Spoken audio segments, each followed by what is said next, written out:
দুনিয়াতে কয়েকদিন ঘুরাইয়া ফিরাইয়া আমার অন্ধকার কবরে দুনিয়াটার কাহাকেও থাকতে দিবেন না।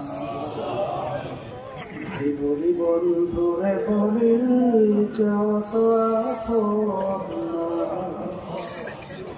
ভাবিয়া চিন্তা করিয়া দেখিলাম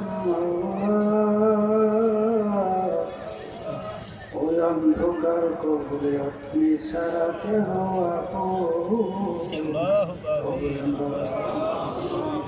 ربنا آتنا في الدنيا حسنة وفي الآخرة حسنة وقنا عذاب النار رب ارحمهما كما ربياني صغيرا سبحان ربك رب العزة عما يصفون وسلام على المرسلين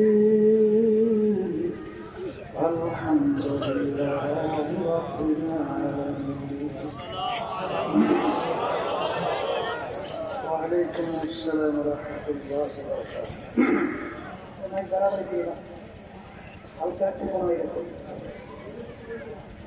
الحمد لله الحمد لله نحمده ونستعينه ونستغفره ونؤمن به ونتوكل عليه ونعوذ بالله من شرور أنفسنا من يهده الله فلا مضل له ومن يضلله فلا هادي له ونشهد أن لا إله إلا الله وحده لا شريك له ونشهد أن محمدا عبده ورسوله أما بعد فأعوذ بالله من الشيطان الرجيم بسم الله الرحمن الرحيم ألف لام ميم ذلك الكتاب لا ريب فيه هدى للمتقين الذين يؤمنون بالغيب صدق الله العلي العظيم. صلى الله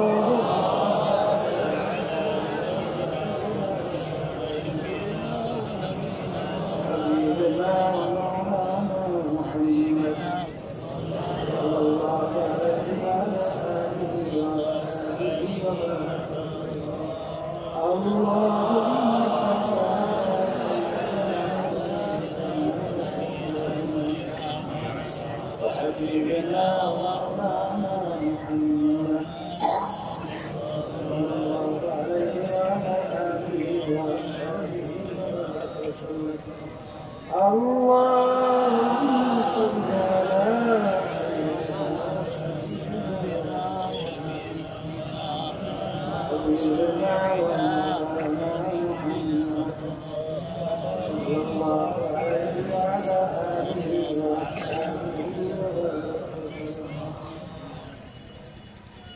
শুকরিয়া আদায় করতেছি মহান রব্বুল আলামিনের দরবারে। রব্বুল আলামিন আমাদেরকে দুনিয়ার সমস্ত কাজ থেকে বিরত রেখে দিনী মাহফিলে আসার, বসার, আলোচনা শোনার করার তৌফিক আল্লাহ দান করবেন। শুকরিয়া তার সবাই বলে আলহামদুলিল্লাহ। অনেক লোকের কানে মাহফিলে দাওয়াত পৌঁছার পরেও অনেকের সুযোগ থাকা সত্ত্বেও মাহফিলে আসে না।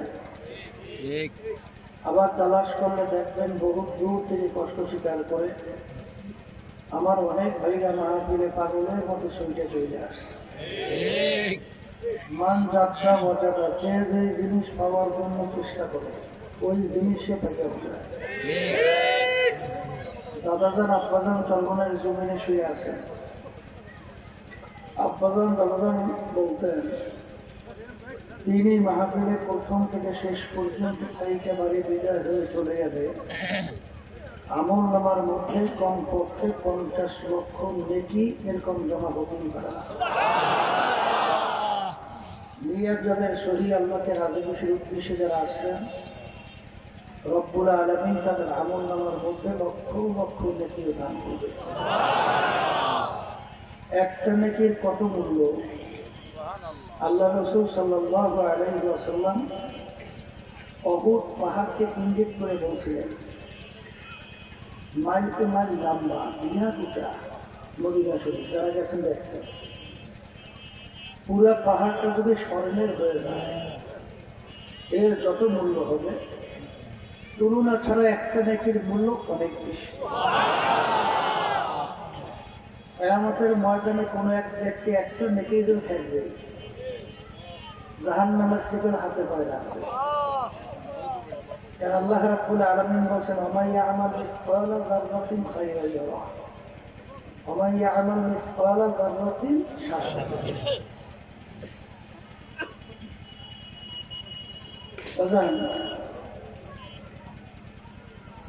একটা কাপড় নিগড়ে যদি রোদের ভিতরে ঝাড়া দেয় লক্ষ লক্ষ রেণু রেণু দেখা যায়।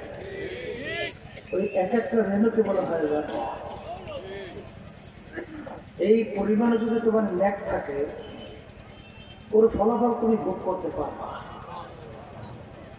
আর ওই পরিমাণ যদি গুনাহও থাকে তারও ফল তোমার ভোগ করা লাগবে।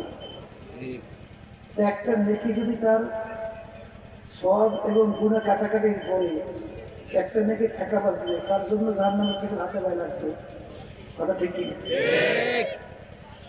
বান্দা বলবে, রব্বুল আলামিন আমাকে সুযোগ দেন কিয়ামতের ময়দানে ঘুরে দেখে কোনো নেকি সংগ্রহ করা যায় কিনা। মায়ের চেয়ে আদরের দুনিয়ার ভিতরে দ্বিতীয় আর কেউ নাই। মায়ের কাছে বলবে, মাগো আপনার আদরের সন্তান একটা নেকির অভাবে তার হাতে পায়ে জাহান্নামের শিকল বসেছে, একটা নেকি দেবেন বিনিময়ে সন্তান বেহেশতে যাবে। মা কি উত্তর দেবেন আল্লাহ আগেই জানাই রাখছেন। কোরআন কারীমের ভিতরে বলেন, ইয়াউমা ইয়াফিরুল মারউ মিন আখিহি ওয়া উম্মিহি ওয়া আবিহি ওয়া সাহিবাতিহি ওয়া বানিহি লিকুল্লি ইমরিইন মিনহুম ইয়াউমাইযিন শা'নুন ইউগনিহি। মা সন্তান থেকে ভাগবে, সন্তান মায়ের থেকে ভাগবে। বাপ সন্তান থেকে ভাগবে, বাপ সন্তান বাপ থেকে ভাগবে। প্রত্যেকের নিজের চিন্তায় ব্যস্ত থাকে। ওই মুহূর্তে কাউকে নেকি দেওয়ার মতো পরিবেশ থাকবে না। দুনিয়ার ভিতরে কেউ যদি বিপদে পড়ে তখন সন্তান কিন্তু মায়ের পরিচয় দেয় না, মা সন্তানের পরিচয় দেয় না। যার বাস্তব হল বর্তমানে করোনা ভাইরাস। মা করোনা ভাইরাস আক্রান্ত, সন্তান কাছেও যায় না দেখে। সন্তান করোনা ভাইরাস আক্রান্ত, মা কাছেও যায় না দেখতে। স্বামী করোনা ভাইরাস আক্রান্ত, স্ত্রী কাছেও যায় না দেখতে। মহিলা লাশ হয়ে পড়িয়ে থাকে, গোসল করায় কাপড় পরবে তাও কাছে যায় না। দিনদার আল্লাহওয়ালা মানুষ তাদের জানের ঝুঁকি নিয়ে তাদেরকে গোসল করায় কাপড় পরায়, জানাজা পরায় কবরে রাখে। সাধারণ করোনা ভাইরাসে আজকে বাংলাদেশের ভিতরে চিত্র দেখছে, কেউ কেউ পরিচয় কিয়ামতের ময়দানে ওই কঠিন মুহূর্তে কেউ কাউকে পরিচয় দেবে, কেউ কাউকে নেকি দেবে, এটা কোনোদিন সম্ভব। আর এই নেকি কামাই করার জায়গা হলো দুনিয়ায়। যে কয়েকদিন আপনি দুনিয়ায় খোলা থাকবে বাঁচবে, প্রতিটা মুহূর্তে আপনি যদি ম্যাকটাস করতে চান, ম্যাকটাস করার সুযোগ আছে। কথা ঠিক কি? একবার আল্লাহকে আল্লাহ বলে রাখবেন, আমল নামে নেকি জমা। কথা ঠিক? কবরে দিয়ে শত শত বছর আল্লাহকে ডাকবেন, একটা নেকি ওর আমল নামে জমা হবে না। কথা ঠিক কি? এই কথাগুলো গুরুত্ব আসবে কাদের? বলেন যারা মানুষ, বলেন সূরাতে মানুষ, ভিতরটা পশু। আবু জাহাল উতবা সাহেব, আবু লাহাব মার্কা, এদের কাছে কিন্তু আমাদের এই কথার কোনো গুরুত্ব নেই। কথা ঠিক কি? আল্লাহ রাসূল সাল্লাল্লাহু আলাইহি ওয়াসাল্লামের থেকে প্রায় 32-এর মতো মুআজিজা প্রকাশ পেয়েছে। মুআজিজা নবী ছাড়া কারো থেকে প্রকাশ হয় না। এই মুআজিজাগুলো কাফেররা দেখছে, শুনছে, কিন্তু ওদের বুঝে আসে নাই, ঈমানও আসে নাই। আল্লাহর হাবিবের দরবারে মায়ের দুধ পানকারী একটা বাচ্চা দোয়ার জন্য নিয়ে গেছে। মায়ের দুধ পান করে বাচ্চাটাকে দেখে আল্লাহ রাসূল মিসকি মিসকি হাসতেন। আল্লাহ রাসূল সাল্লাল্লাহু আলাইহি ওয়াসাল্লাম সেই বাচ্চাটাকে প্রশ্ন করল, এ বাচ্চা বলো তো আমি কে? কাকে জিজ্ঞেস করে? মায়ের দুধ পানকারী আল্লাহর কুদরত বাচ্চার জবান খুলে বাচ্চা বলতেছে, আপনি মুহাম্মদুর রাসূলুল্লাহ আল্লাহর নবী। এই ঘটনা দেখাশোনার পরও আবু জাহাল উতবা সাহেব, আবু লাহাব মার্কা ঈমান নসিব হয়েছে? হ্যাঁ, আল্লাহ হাবিবের জমানায় আবু জাহাল মার্কা ছিল, মাঝখানেও গেছে, বর্তমানেও আছে, পর্যন্ত থাকবে। এরা কিন্তু বুঝে না। আমি বুঝের জন্য আমার বাজানদেরকে কোরআন কারীমের শুরুর আয়াত তেলাওয়াত করছি। যারা মানুষ তারা বুঝবে, সূরাতে মানুষ ভিতর পশু বুঝবে না। দুনিয়ার ভিতরে লক্ষ লক্ষ কিতাব বই পুস্তক আছে না? কোন কিতাব, কোন বই শুরুতে কোনো লেখক কিন্তু লিখতে পারে নাই। আমার কিতাবের বইতে কোনো ভুল নেই, বরং তো লেখক লেখে ভুল হলে জানাবেন, পরবর্তী সংস্করণের সংশোধন করবেন। একটাই কিতাব দুনিয়ার ভিতরে যার শুরুতে লেখা আছে লাল ভুলও নাই, শব্দ। কয়টা কিতাব? মুখ করে কয়টা কিতাব? কিতাবটার নাম বলেন সবাই বলেন কোরআনুল কারীম। কি একদিন দুই দিন আগে নাযিল হইল? প্রায় 1500 বছর হয়ে গেছে, 100-200 বছর। সেই যুগের ভিতরে কোরআনুল কারীম নাযিল হইল, বুঝার জন্য বলতেছে। ইতিহাসের ভাষায় দেখবেন যুগটাকে অন্ধকারের যুগ বলা হয়, অসভ্যের যুগ বলা হয়। যে যুগের ভিতরে বাপ তার জ্যান্ত মেয়ে সন্তান থাকে, গর্ত খুইয়া জ্যান্ত অবস্থায় চাপা মাটি দিয়ে মাইরে এত বড় পশু। যে যুগের ভিতরে বংশক্রমে খুনাখুনি কাটাকাটি চলত, বাপ প্রতিশোধ নিতে পারে নাই, সন্তানকে ওসিয়াত করে রেখে আমি ওই বংশের লোকদেরকে কাইতে করেছি, কি প্রতিশোধ নিতে পারি নাই, তোমরা এইটা পূরণ করি। যে যুগের ভিতরে কোরআনুল কারীম নাযিল হইল, সেই যুগের ভিতরে কোনো টেলিফোন ছিল না, কোনো উন্নত মানের যোগাযোগ ব্যবস্থা, মোবাইল ছিল, টেলিফোন, আরে কোনো গাড়ি ছিল, বিমান, তাহলে বোঝা গেল কোনো উন্নত মানের ব্যবস্থা ও যোগাযোগে কার উপরে নাযিল হইল? আল্লাহ রাসূল মুহাম্মদ রাসূলুল্লাহ।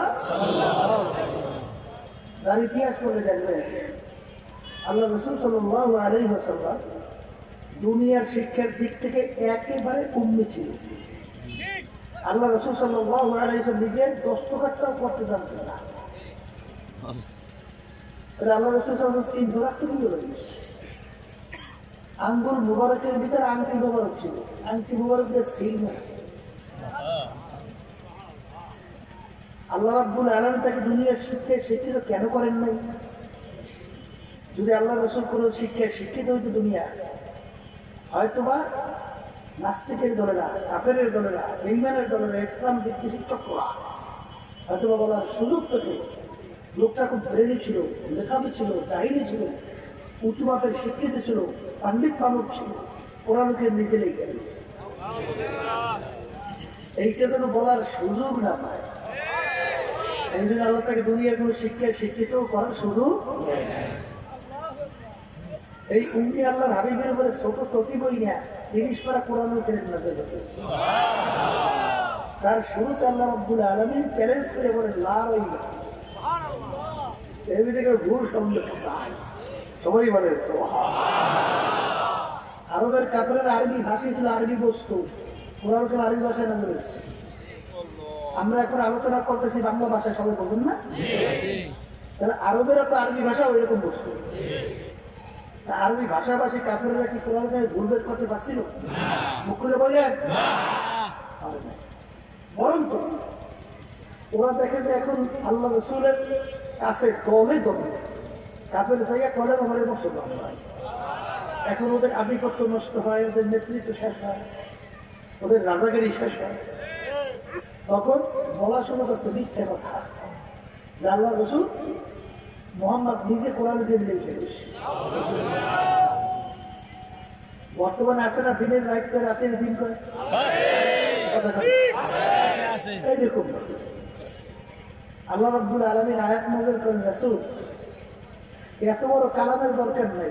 কোরআন কারীমের 114টার মতো সূরা, এর ভিতরে সবচেয়ে ছোট সূরা হলো ইন্না আতাইনাকাল কাউসার ফাশরাবি লিরাব্বিকা ওয়ানহার ইন্না শানিআকা হুয়াল আবতার।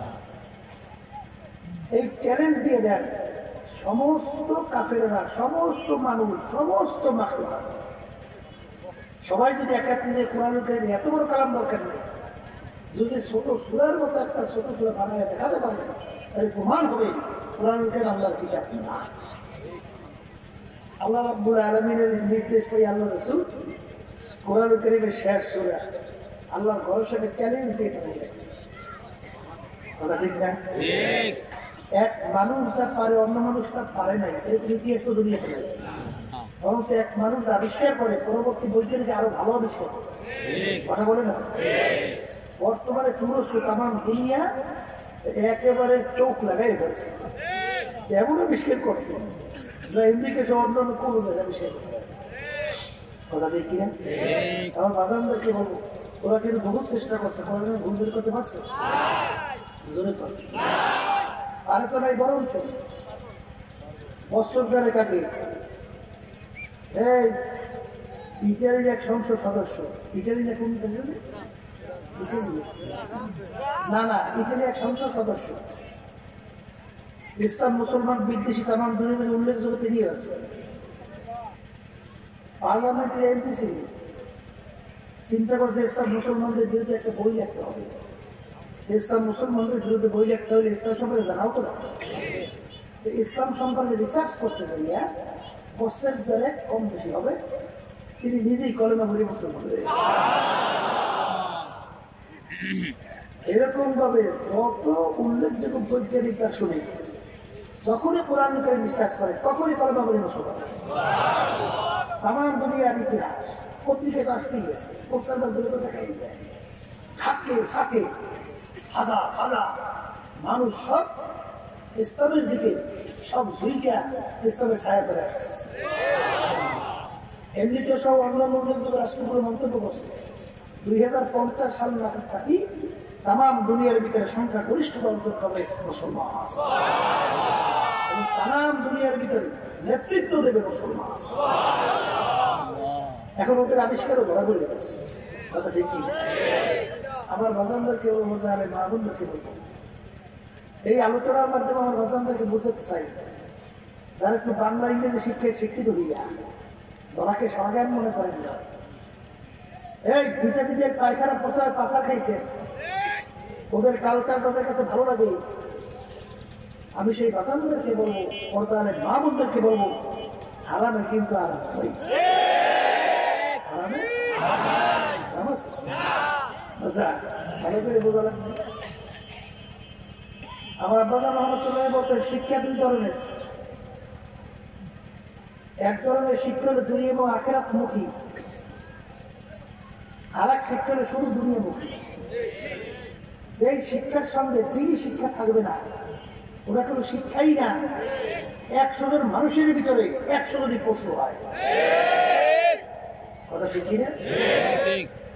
ডাকাত দুই ধরনের, পিস্তল দিয়ে ছুরি নিয়ে রাস্তার ভিতরে বুকে বলে ধইয়া, এই ডাকাত কি আছে বের কর, নাহলে কিন্তু ছুরি বুকে ঢুকাই দেবো, পিস্তল মারবো, কি আছে বের কর। ডাকাত না ভালো মানুষ।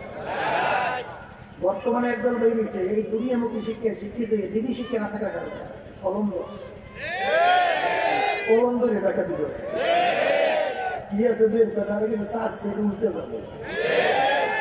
টাকা দিলে দাও, নাহলে কিন্তু রায় ওর পক্ষে পাবা না। টাকা দিলে দাও, নাহলে চাকরি হবে না। টাকা দিলে দাও, নাহলে তোমার বিল হবে না। টাকা দিলে দাও, নাহলে তোমার কাজ হবে না। এটা ডাকাইত না ভালো হবে। এখন পিস্তল ছুরি ধরা আর কলম ধরা, এই 2 টাকাতে হিসাব করে যারা শুধু মিশক দুনিয়ামুখী শিক্ষায় শিক্ষিত, দিনই শিক্ষা তাদের ভিতরে ঢুকে নেয়, কোন দিনদারদের সাথে সম্পর্ক রাখে না, এর ভিতরে 100 জনের ভিতরে 100 জনের প্রশ্ন। বাস্তবতা আছে না? এই আজকে বাংলাদেশের হাজার হাজার লক্ষ লক্ষ কোটি টাকা আজকে বাংলাদেশের পাচার করে বিদেশে সম্পদের অট্টালিকা তৈরি করে। কিছুদিন আগে দেখেন যে প্রায় 3,500 কোটি টাকার উপরে এই লুটপাট করিয়া 80 জনের মতো বান্ধবী বানাই তাদের অ্যাকাউন্টে রাইয়া প্রায় এইবার দেশ সাইডে বলেছে এই কথা কথা। আবার এরা বলে হুজুর হলে সমাজের পৌঁছা, এরা মানে উন্নতি সমাজ করতে দেয় না। কি উন্নতি করতে দেয় না বোঝেন তো না? পাশ্চাত্য দেশগুলো প্রেসিডেন্ট থেকে শুরু করে এলাকার চৌকিদার পর্যন্ত কেউ দাবি করতে পারে না সন্তানটা আমার, সব জারুজে বলা। ওই কালচার এই দেশে বাস্তবায়ন করতে চায়, কথা ঠিক না? কিন্তু ওর ভিতরে কি আরাম আছে? কথাটা এই আমাদের দেশের ভিতরে খড় বানায় না, খড় পশু যদি ফসল খায় খড়ে নিয়ে আটকে, বিদেশেও খড় বানাইছে পশুর খড় না। বাপমা যখন বুড়া হবে তখন বিতৃষ্ণা হয়ে যায়, তাদেরকে নিয়ে খড়ের ভিতরে রাখে। আমার বন্ধু থেকে শুনছিলাম তার একটা মহিলা এখন বুড়ো হয়ে গেছে, এখন তার সাথী একটা কুত্তা আর কিছু, এখন এই কুত্তাটাকে নিয়ে চলে আর 2 চোখের পানি বাইয়ে নিয়ে আর আফসোস করে আর বলে, আমার যখন জওয়ানি ছিল, আমার যখন রূপ ছিল, আমার তখন কত মূল্য ছিল, আর আজকে আমার চামড়া ধোকরা লেগে গেছে, আমি বুড়ো হয়ে গেছে, এখন আমার সঙ্গে কেউ নেই, আমার কেউ আদর তো দূরের কথা, এখন আমার সমাজের বোঝা মনে করে ভালাইয়ে দেয়, এখন আমার সাথে হলে একটা কুত্তা আর কিচ্ছু আমার পাশে। আল্লাহর বান্দারা, মানুষ যখন মুরব্বী হয়, বুড়ো হয়, তখনই তাদের খেদমতের প্রয়োজন হয়। আল্লাহ রাসূল সাল্লাল্লাহু আলাইহি ওয়াসাল্লাম কি বলছে? বাপ মায়ের পানি নিচে সন্তানদের বেহেশত।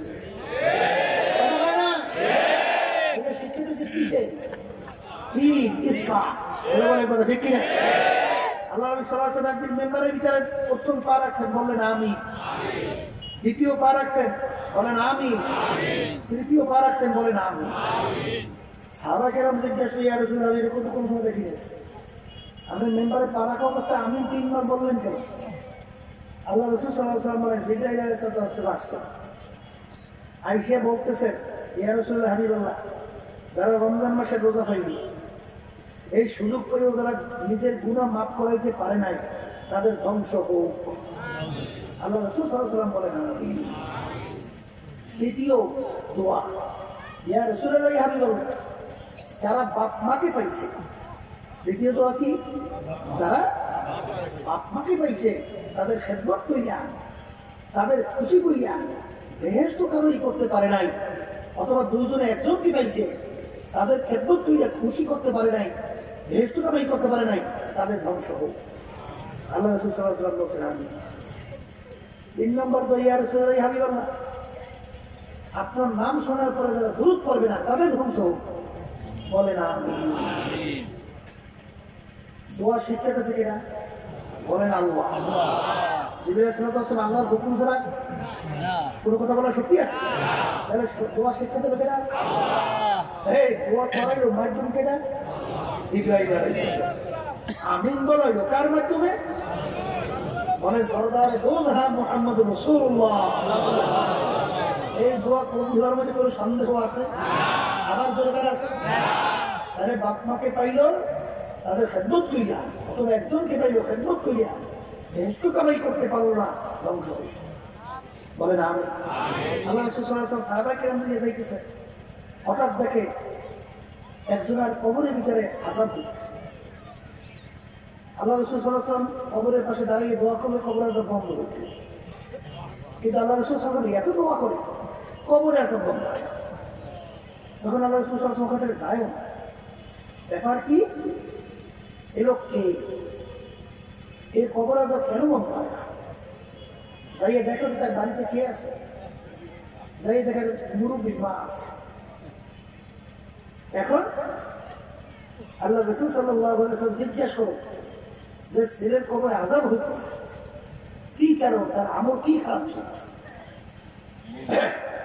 জানা গেল ছেলের আমল কোনো খারাপ ছিল না, কিন্তু মাকে তার ব্যবহারে এমন কষ্ট দিচ্ছে, মা তার জন্য বদ্ধ হচ্ছে।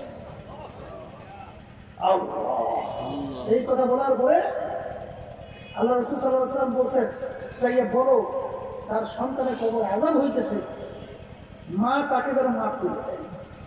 মা বলতেছে আল্লাহ রাসূলকে বলেন যে এই সন্তানকে আমি মাফ করবো না,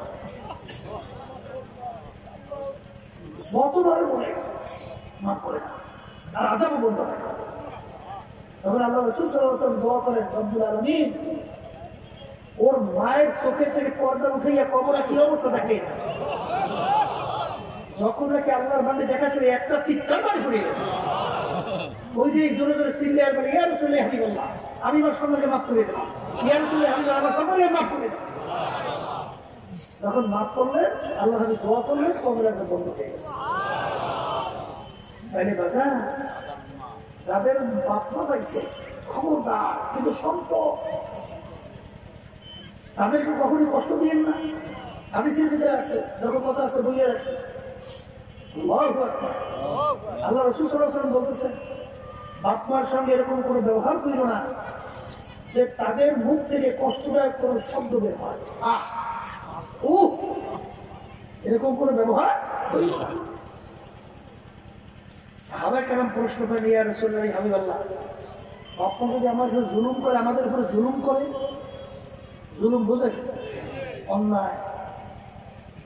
তখন আল্লাহ রাসূল সাল্লাল্লাহু আলাইহি ওয়াসাল্লাম উত্তর দেয়, ওয়া ইন যালামাকা ওয়া ইন যালামাকা ওয়া ইন যালামাকা, বাপ মা যদি তোমাদের উপরে জুলুম করে, জুলুম করে, জুলুম করে, অন্যায় করে, অন্যায় করে, অন্যায় করে, অন্যায়ভাবে বিভিন্ন ধরনের তোমাদের উপরে অত্যাচার করে, তারপর বাপ মায়ের সঙ্গে খারাপ ব্যবহার করা।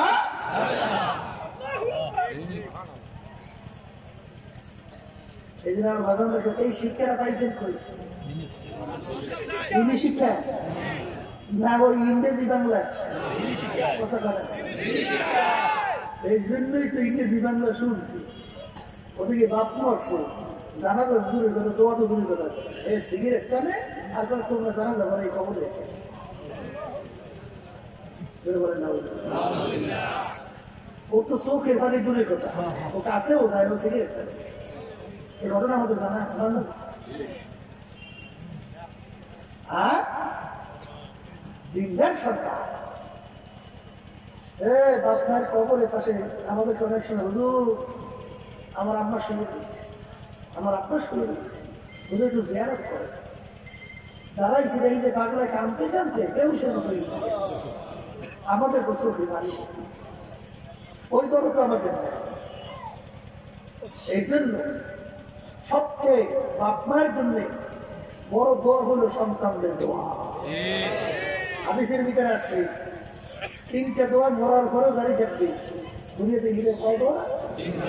এর ভিতরে এক দোয়া হইল এরকম কাজ যদি আপনি করে দিতে পারে 3 সপ্তাহ আপনি দুনিয়া থেকে বিদায় হওয়ার পরে তারা যখন 2 হাত করবে 2 চোখের পানি সেইয়া আল্লাহর দরবারে দেবতাকে হয়ে গিয়া দোয়া করবে রব্বির আনহুমা কামা রাব্বায়ানি সাগীরা। ওই দোয়ার ডাইরেক্ট গুলির মতো হইয়া তোমার আমল নামায় পড়বে। এই জন্য আমার বাজানদেরকে বলতো যেই কথাগুলো বলতে চাইছিলাম তাইলে যারা মানুষ তারা কিন্তু আমাদের আলোচনা বুঝবে। সুরাতে মানুষ ভিতর পশু বুঝবে আর কাজটা কম আরে বলছিলাম শিক্ষা কয় প্রকার মুখস্থ মানে একটা দুনিয়া এবং আখিরাত মুখী শিক্ষা আর একটা নিছক দুনিয়ামুখী শিক্ষা। দুনিয়ামুখী শিক্ষার মাধ্যমে 100 মানুষ 100 জনই পশু হয়। বাস্তবতা আছে কয়েকটা উদাহরণ দিই সংক্ষেপ। আমাদের পাশের রাষ্ট্র মায়ানমার কিছুদিন আগে আমার মুসলমান বাবাদেরকে আমার যুবকদেরকে আমার ছোট মায়ের কোলের বাচ্চাটাকে আমার পর্দারে মা বোনদেরকে আমার বোনদেরকে ওরা ছুরি দিয়া টুকরা টুকরা করে খাইয়া রক্ত দিয়া গোসল করিয়া হরি খেলায় মত্ত হয়। মুসলমানদের কোনো দোষ ছিল? কথা বললেন এই কাজটা যারা করছে এদের ভিতরে দিনই শিক্ষায় শিক্ষিত কয়জন ছিল? কথা বলেন ওরা যে কোনো শিক্ষায় শিক্ষিত ছিল তো ছিল তো কোন শিক্ষা? ওই শিক্ষার মাধ্যমে ওদেরকে মানুষ বানায় না বলেন। এই জাতিসংঘ আর আপনারা আমাদের বলছেন ওরা জাতিসংঘ না মুসলমান নিধনকারী সংঘ।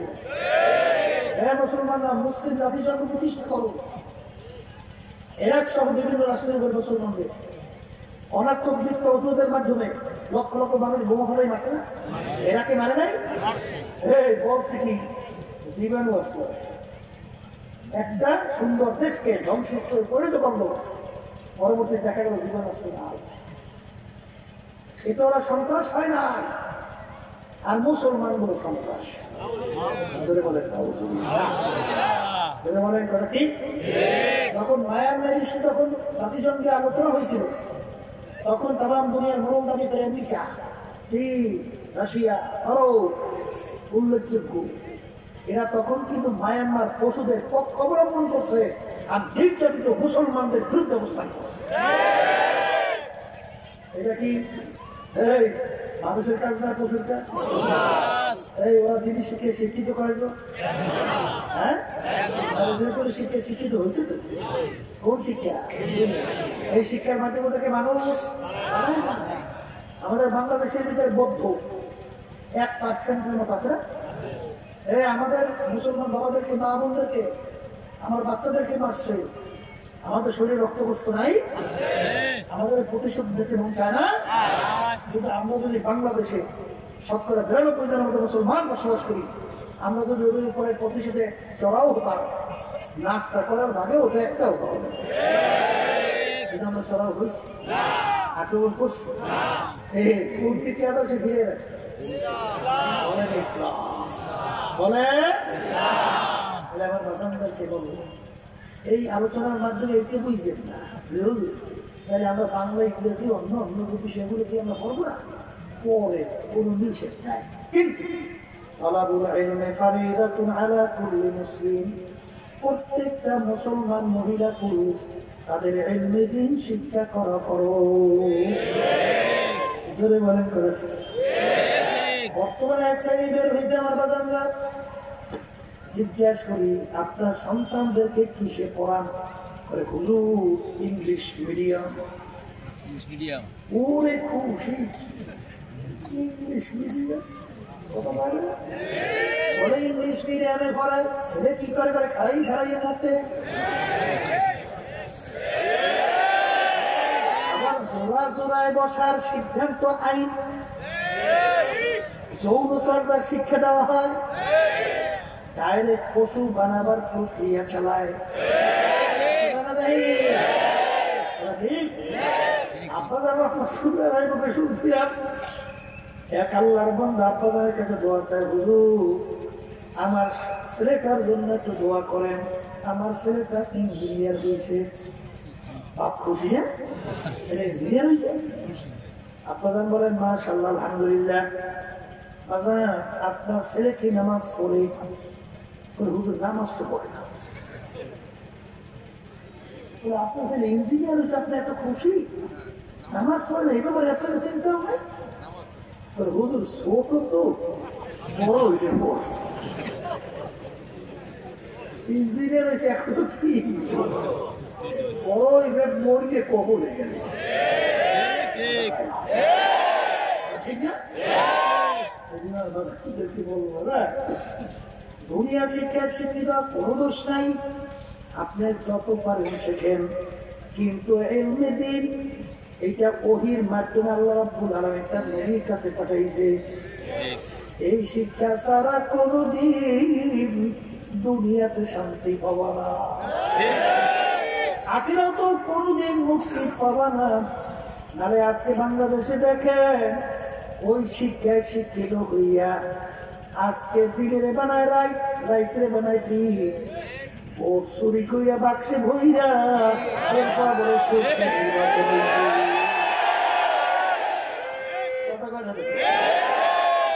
একেবারে লজ্জা সরব হতো টাকা লাগে কতটুকু। এই যে ওর বাজারদেরকে বলবো কেউ রাগ করছেন না, আর দুটো এসে বেশি ভালো এত কম লাগাইলে হয়, কিন্তু ভালো করে যাই না রাই খুব যান। আমার আব্বা রহমাতুল্লাহ বলতেন বাজার তোমরা আমাদেরকে গালি দাও, সুযোগ পাইলে মারতেও চাও, সুযোগ পাইলে জেলেও ঢুকাইতে চাও, তারপরে তোমাদের পিছন ছাড়ি না, তোমাদের পায়ে ধরি হাতেও ধরি। কারণ কি 2-2.5 বছরের বাচ্চা পেয়ালা নিয়ে পানির খাতলায় লইয়া পানি খাইয়া খেলা করে, বাচ্চারা পানি খাইলে অস্থির হইয়া যায়, কেমনে পানি নিয়ে খেলা করবে বলে কোন লোক নাই। একটা বাচ্চা পানির পাশে বসে খেলা করে, একটা বুঝদার মানুষ যখন ওই ঘাটলার পাশ থেকে রওনা করবে, যখন দেখবে বাচ্চা একা ঘাটলার কোন লোক নাই, যার ভিতরে মানবতা আছে, সে ওই বাচ্চাটাকে একা পানির ঘাটলা রেখে যাইতে পারবে? বাচ্চা তো পানি খেলার মজা পেয়ে খটখট করিয়া হাসে, আর বুঝতার চিপায় কামড় দিয়া দৌড় দিয়া নিয়ে বাচ্চাকে ধরবে। বাচ্চার যখন পানি খেলার মজা ছুইটা যায়, বাচ্চা দৌড়ে দৌড়ে চিল্লায়, তাকে ধইরা লাথি মারে ধইয়া কামড় দেয়, পানির খেলা ছাড়িয়া যাবে না। বুঝতার লাথি কামড় খাইয়া চিল্লে শুলে ছাড়িয়ে যাইবা বাচ্চারা বাজান তুমি তো বুঝতা পানির খেলার মজা পাইছ, পানির পাশ থেকে যাইতে চাও না, কিন্তু পানি নিয়ে খেলা করতে করতে কোথা না খাস্তা যদি টুকুরে পানির ভিতরে পড়িয়া যাও, বাজারা তো কোনদিন আরো বাজার এক শ্রেণী আমার বাজার নাম বাজার যুবক ছেলেরা, যুবক যুবতী মেয়েরা, ছেলেরা মেয়েদের সঙ্গে আড্ডা মাত্র মজা পাইয়া, মেয়েরা ছেলেদের সঙ্গে আড্ডা মাত্র মজা পাইয়া, কাজ বাজনা দেহার কোন মজা পাইয়া, ঢোল বাদ্য অশ্লীলতায় মজা পাইয়া, বিভিন্ন চিত্ত বিনোদনের ভিতরে মজা পাইয়া, ঘুষের ভিতরে সুদের ভিতরে মজা পাইয়া, সরকারি দলের সঙ্গে দাঁড়াইয়া ক্ষমতা পাইয়া, মাতুক বাড়ি টেন্ডারবাজি চাঁদাবাজি সরকারি মানুষ পক্ষে মজা পাইয়া, এখন তারাকে সরকার মনে করে না, খটখট খটখট নিয়ে আসতেছে। ওরাই কেমন হকানি কোরআন এবং হাদিস অনুযায়ী দেখতেছে ওই আল্লাহর বান্দা বান্দিরা আজকে দুনিয়ার বিভিন্ন আনন্দ মুক্তিতে মজা পাইয়া জাহান্নামের কিনারে বসে খেলা করে, ওদিকে আল্লাহর হুকুম অনুযায়ী আজরাইল আলাইহিস সালাতু ওয়াস সালাম পিছনে হাত পাইতে অপেক্ষা করতে আছে। আমার বাড়ি যখন একজন আজরাইল ওই অবস্থায় যদি থাবা মাইলে বছরে বাগান আর দ্বিতীয়বার দুনিয়াতে আসা আর শুধু হবে না। বলে বলো কথা ঠিক কিনা? এই জন্য বাগান ওলামা একরাম রাখিয়ে বাগান কোরআন এবং হাদিস অনুযায়ী কোরআনুল কারীম সত্য, হাদিস সত্য, নবী সত্য। আল আমিন এই উপাধি কিন্তু কোন মুসলমান আল্লাহ রসুলকে দেয় নাই। কাফেররা বিজেপির আল্লাহ রসুলকে আল আমিন উপাধি দিয়েছিল। অক্সফোর্ড বিশ্ববিদ্যালয় তামাম দুনিয়ার ভিতরে দুনিয়া শিক্ষার দিক থেকে উল্লেখযোগ্য বিদ্যাপীঠ বাজার। সেখানে ওরা দুনিয়ার ইতিহাস সৃষ্টি হওয়ার পরে 100 মনীষীর নাম তারা লিপিবদ্ধ করছে। এর ভিতরে বিজাতিরা বাধ্য হয়ে আল্লাহ রাসূল সাল্লাল্লাহু আলাইহি ওয়াসাল্লামের নাম 1 নম্বরে নিয়ে আসতে বাধ্য হয়েছে। এখনো অক্সফোর্ড বিশ্ববিদ্যালয়ের ভিতরে সেই নামের তালিকা এখনো সংরক্ষিত। কথা ঠিক না বেশি বলবো বাজান, আরবের কাফেররা বলছিল দুনিয়া সৃষ্টির পরে এত বড় সত্যবাদী দুনিয়াতে দ্বিতীয় আর কেউ আসে নাই। আল্লাহর নবী দুনিয়ার জন্মগ্রহণ করার পরে আল্লাহ রাব্বুল আলামিন মায়ের কোল থেকে তার মুজিজা প্রকাশ করানো শুরু করলো। তার কিন্তু মা ছিল বিবি হালিমা সাদিয়া। বাজান আল্লাহ রসুল তার দুধবার একটা দুধ পান করতে আর একটা দুধ জোর কইরাও আল্লাহ রসুলকে পান করাইতে পারত না। কারণ কি আল্লাহ রসুল জানে আমার আর একজন সহোদর ভাই আছে, আমি যদি দুটা দুধ খেয়ে ফেলি আমার ভাই কি পান করবে? এই জন্য আমার বাজানদেরকে বলবো, বাজানরা ও কবরের যাত্রীরা, এমন কোন দুনিয়ার ভিতরে জাতি নাই যেই জাতি পরকাল বিশ্বাস করে না। হিন্দুরাও কিন্তু পরকাল বিশ্বাস করে, নালে ওদের ধর্মীয় নিয়ম নীতি পূজা আশ্রা কেন করবে?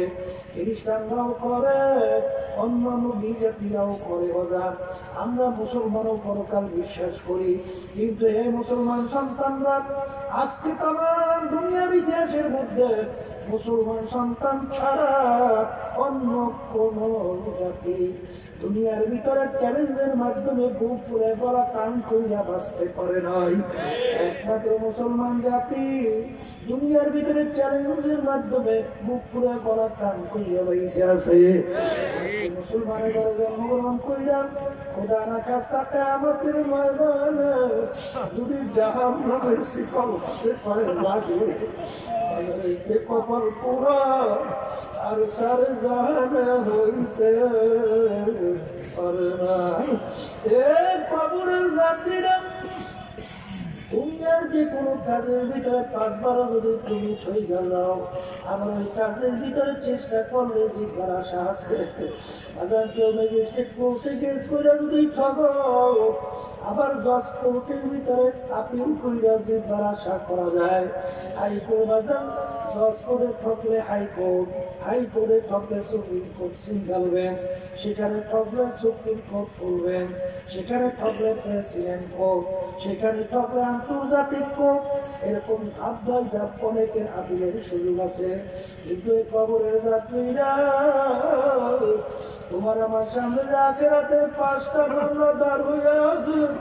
ও খুদা কাছে একবার যদি ওই মামলায় কেউ ঠগাও আর দ্বিতীয়বার দুনিয়াতে এসে আপিল করিয়া শিখবার কিন্তু আর আশা নাই।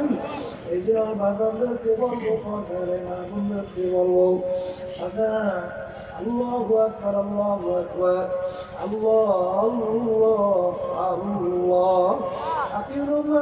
রাহমাতুল্লাহ আলাইহি একদিন বয়ান করতে করতে বয়ানের ভিতরে বইয়া ফেললো, ওরে দুনিয়ার মানুষ,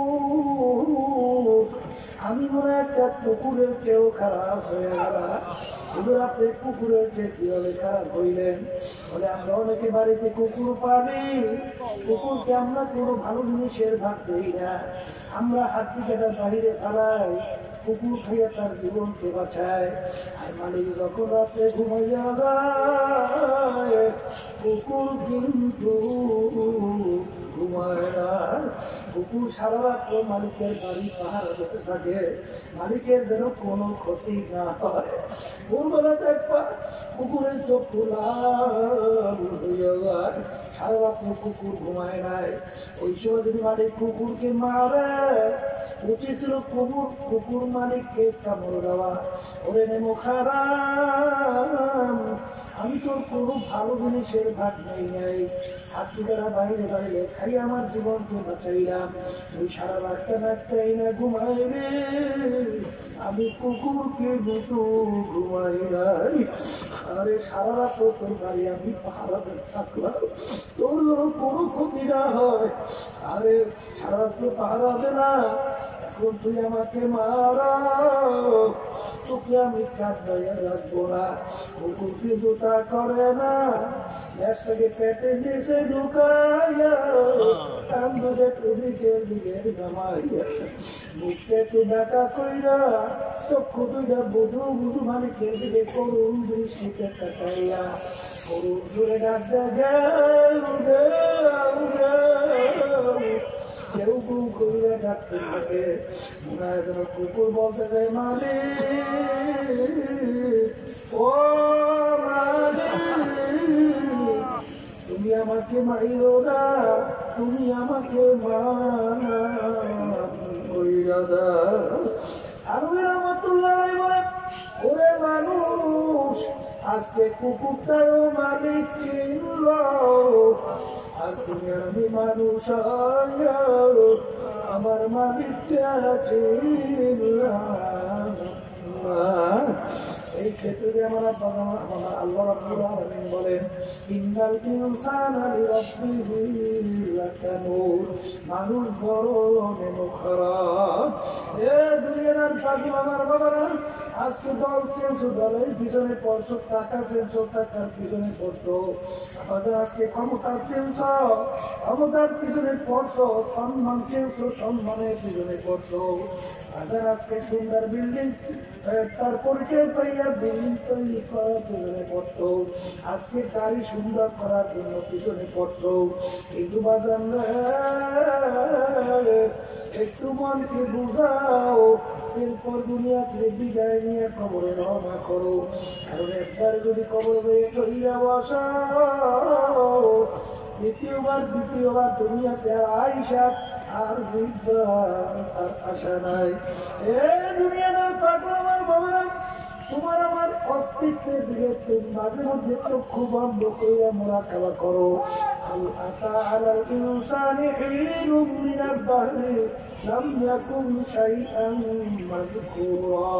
আল্লাহ রাব্বুল আলামিন মুখারামেরা, তুমি নিজের অস্তিত্বের দিকে তাকায়া, তুই একটা নাপাক পানির মানুষ, তাও বারাম শান্তা যাইরা, তোর কোনো অস্তিত্ব বলতে কিছু ছিল না।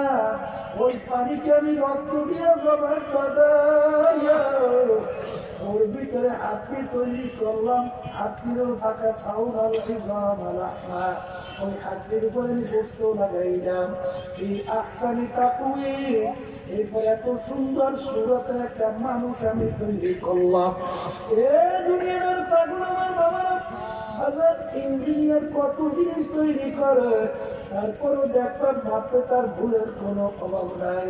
কিন্তু আমার মালিক তোমাকে আমাকে বানাইলাম, একটু মৃত্তিকাটা নিয়ে মাইটা দেখো, পুরো জায়গা থেকে 1 কিলো কোনো বেশ কমায়। আরে কত অন্ধ মানুষ, আরে তোমার আমার সামনে হাত পাইতে পয়সা যায়, হলো আমাকে একটা পয়সা দেন, কাউকে ভাত ভাত কইরা খাবো।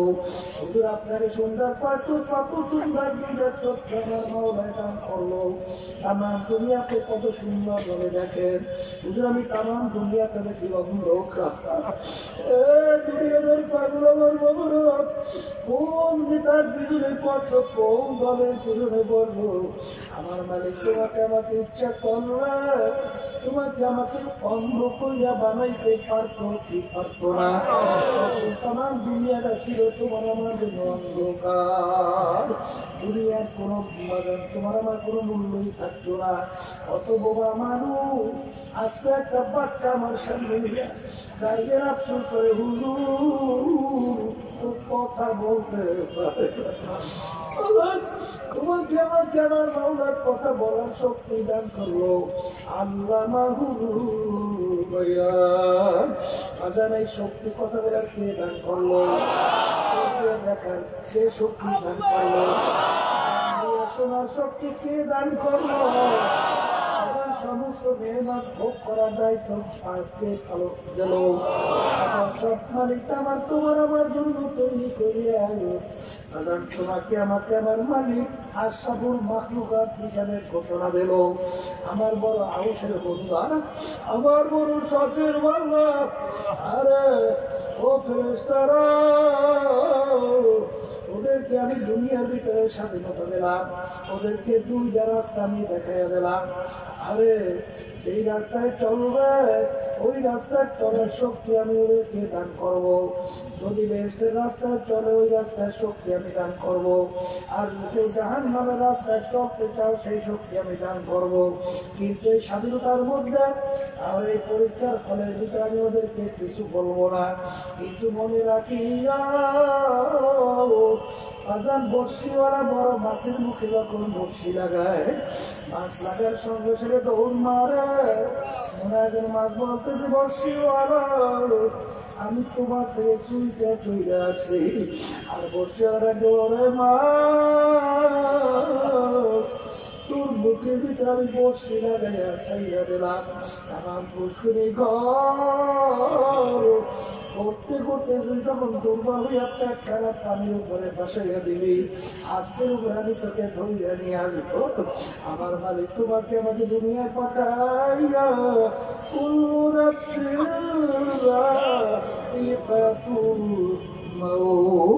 আমি তোদের প্রত্যেকের মুখের ভিতরে মুখের বসি দাঁড়াইয়া সাইয়া দিলাম। আমি তোদেরকে ঢিল দিতে শুরু করলাম। ঢিল দিতে দিতে যখন তোর আয়াতের দ্বারা পার করবি, যখন তোর বাড়ির পিছনে পেট খানা মৌতের ভাসাইয়া দিবি, আমার আজয় তোদের বাড়ির দরজা সিটি বাজাইয়া বলবো।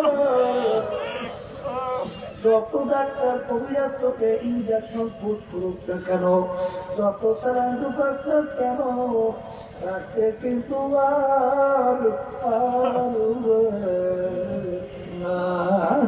এই যে বাজানদেরকে বলো কাগজটা কেমনে ঘুরি বানায়া উড়াইয়া পবনকে সাথে না দেয়া, ঘুরি বেচারা কে করেগা রশ্মি মেরা আসলে।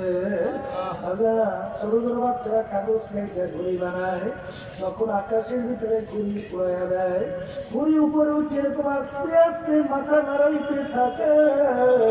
মোরা যেন ঘুড়ি ডাক দিয়ে বলে ঘুড়িওয়ালা আমি তোমাকে সুইটে চলে আসি, আমাকে আর ধরতে পারবা না। আর ঘুড়িয়ারা ডাকতে বলে ঘুড়ি তুই যত উপরে উঠো না কেন, তত মাথা নাড়াও না কেন, তোর রশিটি তো আমার হাতের ভিতরে ধরা।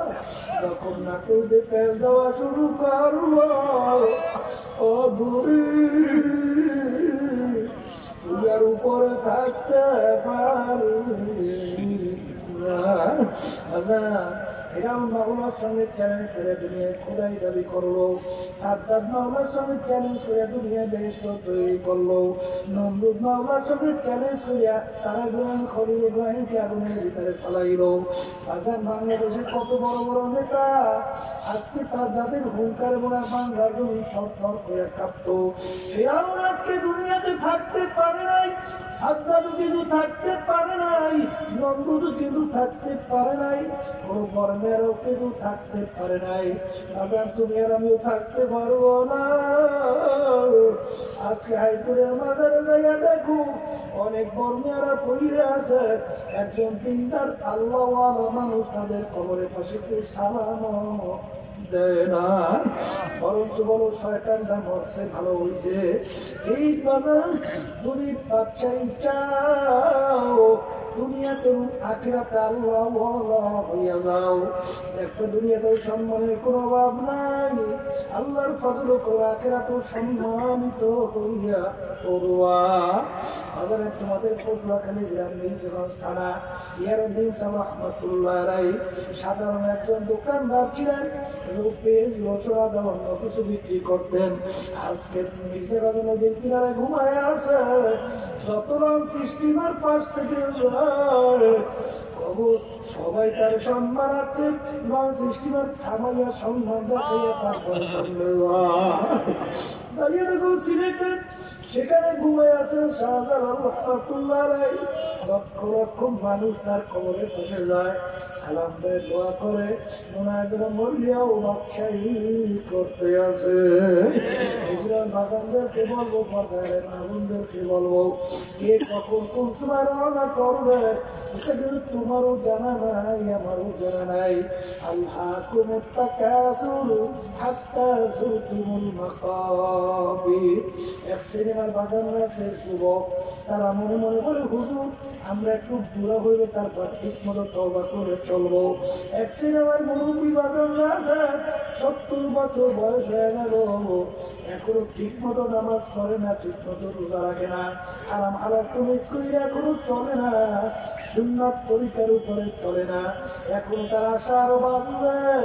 কিন্তু আমার যুবক বাজানো, ও আমার মুরব্বীরা, তোমার আমার যে কত অল্প বয়সের মানুষ দুনিয়া থেকে বিদায় নিয়ে কবরে গেল, কত আপনার যে অল্প বয়সের মানুষ দুনিয়া থেকে বিদায় নিয়ে কবরে গেল, কখন কখন কোন সময় ডাক আসবে এটা তো তোমারও জানা নাই, আমারও কিন্তু জানা নাই। এই জন্য বাজানদেরকে বলো, পর্দারে মানুষদেরকে বলবো, রব্বুল আলামিন তার সিফাত দুইটা, রহমান এবং রহিম। রহমান আম শব্দ, বাজান কাফেরদের জন্য আমার মাওলা রহমান, বাজান ফাসিকদের জন্য আমার মাওলা রহমান, মুমিন বান্দা বান্দির জন্য আমার মাওলা রহমান। দুনিয়ার ভিতরে সমস্ত নিয়ামত আমার মাওলা ভোগ করি, কাফেররাও চলে, আল্লাহর বিরুদ্ধচারণকারীরাও চলে, আল্লাহ তাদেরকে তার নিয়ামত থেকে বঞ্চিত করে না। কিয়ামতের ময়দানে যখন উঠবে আমার মালিক তখন রহিম সিফাত ধারণ করবে। আমার মালিক ডাক দিয়ে বলবেন, লিমানিল মুলকুল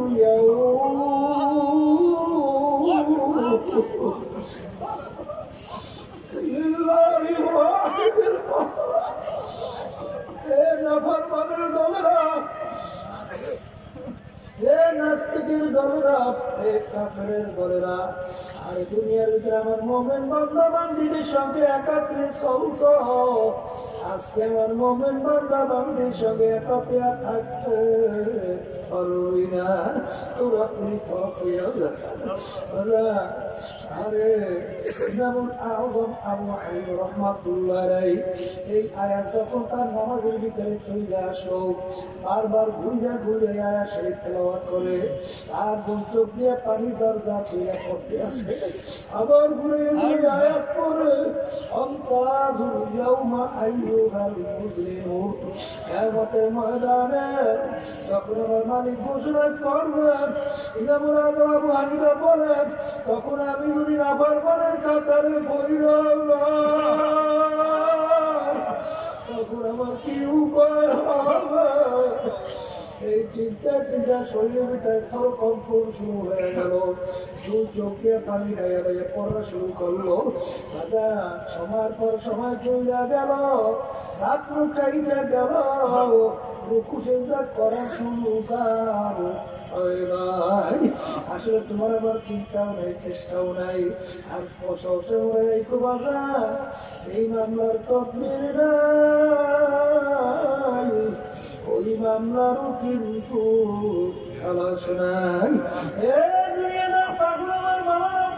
আজকে দুনিয়ার সাধারণ আগুনের ভিতরে একটু আগুন ঢুকাইয়া দেখো, কয় মিনিট কয় সেকেন্ড আগুনে আঙুল রাখতে পারো, যাতে 1 মিনিট আঙুল রাখার শক্তি দুনিয়া কোনো মানুষের নাই। এ দুনিয়াদার পাগল আমার বাবারা, ও মুসলমান সন্তানেরা, আল্লাহ রসুল বলছেন বিশ্বাস করা লাগবে, ইমান ধরে থাকবে না। আরে দুনিয়ার আগুনের চেয়ে 70 গুণ জাহান্নামের আগুন তেজের হবে।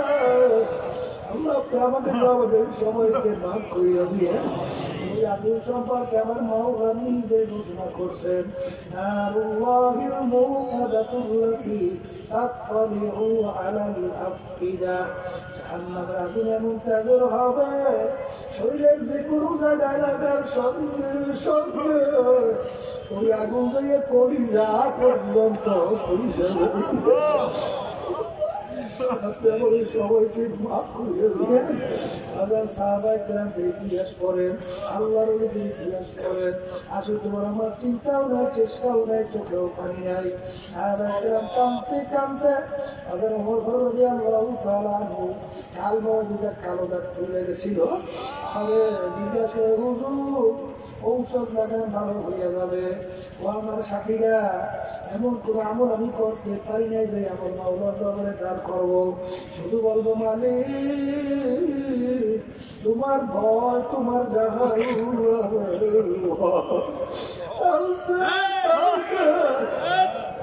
গালের ভিতরে 2টা কালো দাগ করে দিয়েছি, আর কোন আমল আনতে পারি নাই।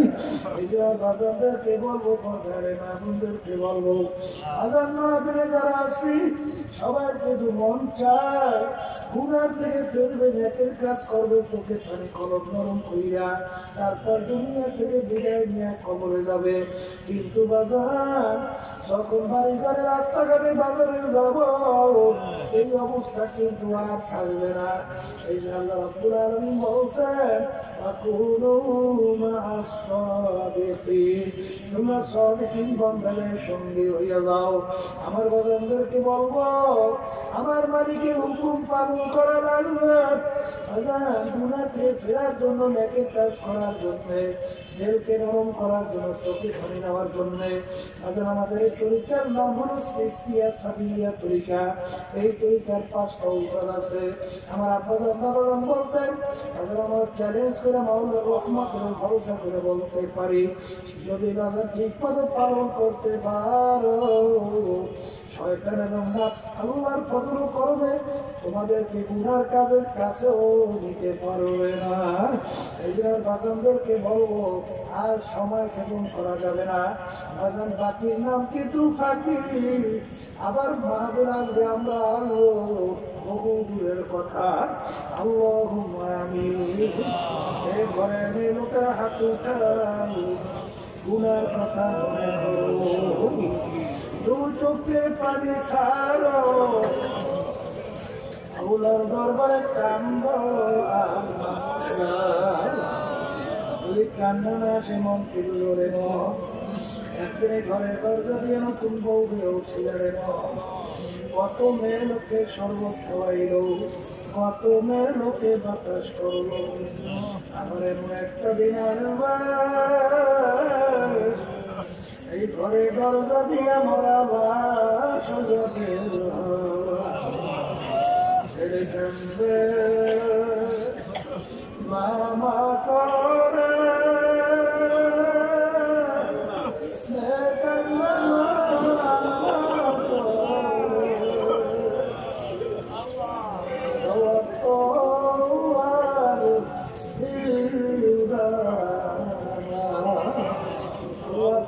মাঠে দিয়ে ছেলে রেখে আপনার বন্ধুরা কিভাবে থাকবে। আমাদের ছেলেও মরে নাই, মেয়েও মরে না, করে বসি রে করে দেখলো মাওলানা করে আমরা জোর করে কান্দে।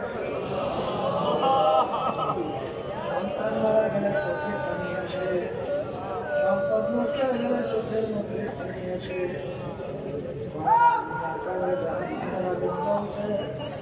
ওই জাহান্নামের চোখের পানি ছাড়া ঠান্ডা হবে না। আল্লাহ কাদের উপরে মাফ হইল, চেষ্টার সাহায্য করলো। আমরা মাহফিলে উপস্থিত হয়ে গেলাম আমাদের সবাই উপরে কাজ মেহেরবানি নাযিল করেন আমাদের আম্মা আব্বু সহ যার কবরে শুয়ে আছে সবাই কবর থেকে আমাদের সকলের বাচ্চাদের দিন ধরে সে কবুল করে না আমাদের স্টাফকে সবাইকে দিন ধরে সে কবুল করে না আমার দুনিয়া মানুষ দিন ধরে সে কবুল করে না এই মাদ্রাসার সমস্ত দিনই মাদ্রাসাগুলো দুনিয়ার জন্য কবুল করে না